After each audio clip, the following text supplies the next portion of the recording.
Welcome to the Live Greater podcast series, information for a healthier you from the University of Maryland Medical System. I'm Caitlin White. You may have heard that exercise produces endorphins that make your brain think more clearly and helps boost your mood. So is that really true?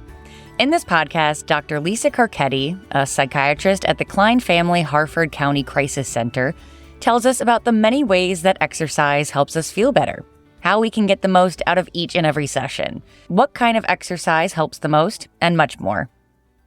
Well, let's start off with the big question, the big theme of our episode here, Doctor. Is it true that exercise helps make people feel better? And how does that work? Well, yes, exercise does make us feel better on many levels. For example, chemically, it helps to improve your circulation. It decreases inflammation, and it boosts neurotransmitters like dopamine and serotonin, and it also releases endorphins. Physically, it gives you more energy, it helps with sleep, and it can improve your strength, flexibility, and endurance. And then, of course, on a personal level, it offers a way to boost your self-esteem, it minimizes stress, and it can be a way for social interaction, especially when done with one or more people. So let's talk about the benefits of exercise on mental health. What do we see here? Well, unfortunately, in America, anxiety and depression are quite prevalent. Like 19% of Americans suffer with anxiety, over 8% suffer with depression. And, mental and physical health are not distinct from one another. And poor mental health is a risk factor for chronic physical conditions. Therefore, improving your physical health will inevitably help your mental health as well. So the cumulative studies have shown that a person doing the minimum amount of recommended exercise had up to 25% lower risk of depression.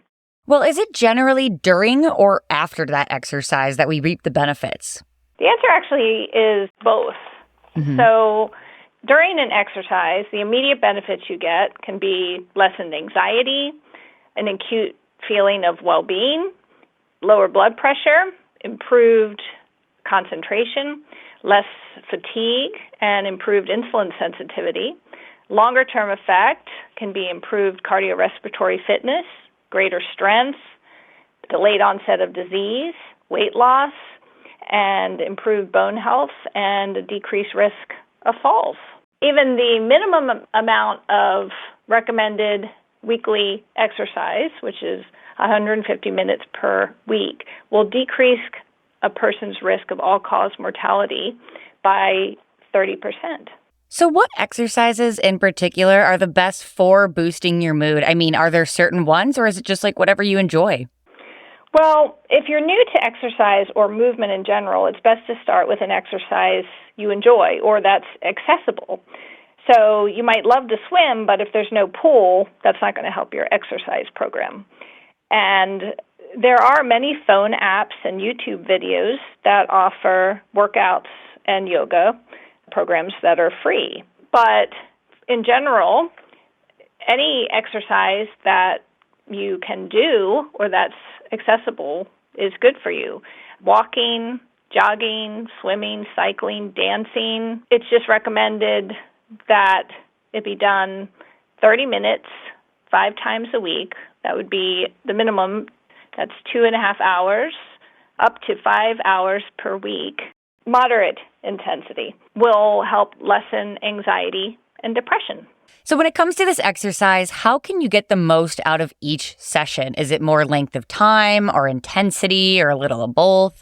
There are 3 components in exercise. There's intensity, or how hard you're working, frequency, which is how often you do an exercise, and the duration, which is how long you're doing the activity itself. And research shows that it's actually the total amount of physical activity in a week that counts as opposed to any one component alone that's important. And so Physical Activity Guidelines for Americans, which is put out by the U.S. Department of Health and Human Services, recommends that for the substantial health benefits, 2.5 to 5 hours per week of moderate intensity exercise, or 75 to 150 minutes per week of vigorous intensity physical activity is recommended. And they also recommend muscle strengthening 2 or more times per week. And it sounds like a lot, but broken down, 2.5 hours per week is 30 minutes a day for 5 days, which also can be 3 10-minute periods per day or 2 15-minute periods per day in those 5 days.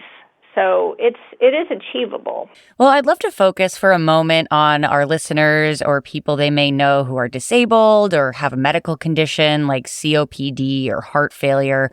What exercises can people with special considerations do? Well, the guidelines overall are the same, but if a person has a chronic medical condition, then they should be aware of those conditions and how they affect their ability to do physical activity and be as physically active as they are able. But the most important thing is that they try and avoid inactivity. Gotcha. Well, how important is it, doctor, to check with your doctor before starting a medical program? Are there any exercises that are just safe for everyone, or should everyone be double checking? If you plan on embarking on a new or strenuous exercise regimen or have underlying health or orthopedic concerns, then getting medical advice or clearance beforehand would be helpful. For example, if you've had an orthopedic surgery or you have a condition that might limit your movement, you should know what these are before going to a general group exercise class. It's good to arrive a few minutes early, for example, and talk to the instructor and let them know about your history. Because sometimes when we're in a group class or if we're doing something new, we want to fit in and we'll forget to listen to our bodies. But if you are starting on an exercise program to be healthier, you don't want to inadvertently get injured. And plus, it is important to know what modifications you should do. You're trying to improve, not worsen, your health and fitness.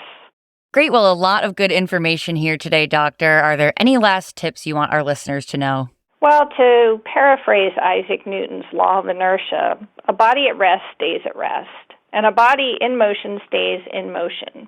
And you don't have to start with 30 minutes a day for those 5 days a week. Start with 5 minutes a day. So move around the house, park further away, get up during commercials. A 30-minute program usually has 10 minutes of commercials. Sit less, move more, and inevitably you'll live longer, healthier, and happier lives. Well, again, just a really interesting and relevant topic, Doctor. Thank you so much for this information and for all the work that you do. Find more shows just like this one at umms.org/podcast and over on YouTube. Thanks for listening to Live Greater, a health and wellness podcast brought to you by the University of Maryland Medical System. And please share this on your social media channels. We look forward to you joining us again.